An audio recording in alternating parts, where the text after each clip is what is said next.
Hello students, today we will learn our subject physics chapter number 3, current electricity. So in first and second chapter we have studied that about static charge. The static charge is that charge which cannot move away from its position.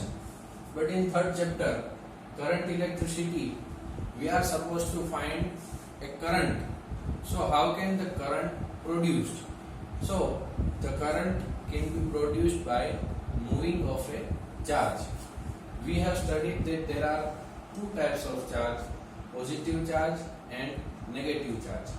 There are repulsion between two like charges and there are attraction between two unlike charges. That we have studied in chapter number 1. The value of positive or negative charge is 1.6 into 10 raised to minus 19 coulomb.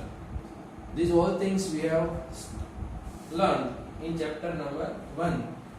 In this chapter, first one we will learn introduction. So in introduction, we are supposed to find that how can current can be produced.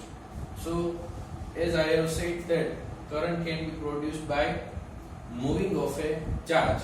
When the charge moves from one place to another place, there the current can be produced. So the current is the quantity. Electric current, we have the formula of current is I equal to Q by T. What is Q?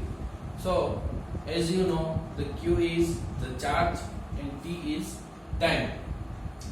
When we take time equal to T and the charge equal to Q, then we are find that the formula of current is I equal to Q by T. If we take the time interval of delta T, an amount of charge equal to delta Q, and if we take the limit delta T tends to 0, delta Q by delta T, we find that dQ by dt, that is called instantaneous current. Instantaneous current is the current at time t. At any time t, we can find the current by this formula, IT equal to dQ by dt.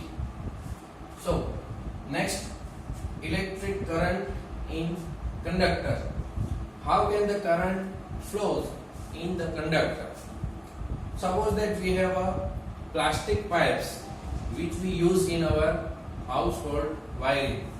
So the plastic charge and it is filled with a sand. So if we have the pipe and there is a difference of height between two ends, the sand will flow from one end to another end, from more height to lower height. So in that way we can also flow the current in the conductor. To produce the current in the conductor, there should be a difference of potential. There should be a difference of potential to flow the current in the current. In the conductor we have two ends. One end gets the positive charge and second is get the negative charge. When the current flows from one end to another end, we can get the electric current in conductor. But the very important thing is the potential difference. There should be a potential difference between two ends of a conductor to get the electric current. So for that, the scientist George Simon Ohm gave us its law, which is called Ohm's law. So what says Ohm's law? V proportional to I. What is V? V is the potential difference between two ends of a conductor. What is V? V is the potential difference between two ends of a conductor, and I is the current flows through the conductor. So the George Simon Ohm, in short we can call it Ohm. So Ohm's law says that the potential difference between two ends of a conductor is directly proportional to the current flows through the conductor. once again, the potential difference between two ends of a conductor is directly proportional to the current flows through the conductor. So we can say V proportional to I. So if we remove the sign of proportionality, we get here constant R. So we can write that V equal to I R. If we remove this sign of proportionality, we get here R as a constant. What is R? So R is here constant.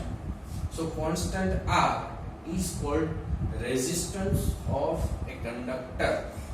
What is here R? So R is the constant which is known as the resistance of a conductor. The unit of resistance is ohm, and this sign is known as omega. This sign is called omega, and the unit of resistance is ohm. So the R is the resistance of conductor. It is dependent on different properties. For example, R depends on material, length and diameter. Different materials, for example, aluminium, gold, silver, all the metals, non-metals, semi-metals have different resistance. Metals have more resistance compared to non-metals. So here the metals have more resistance. Here metals have resistance less than non-metals.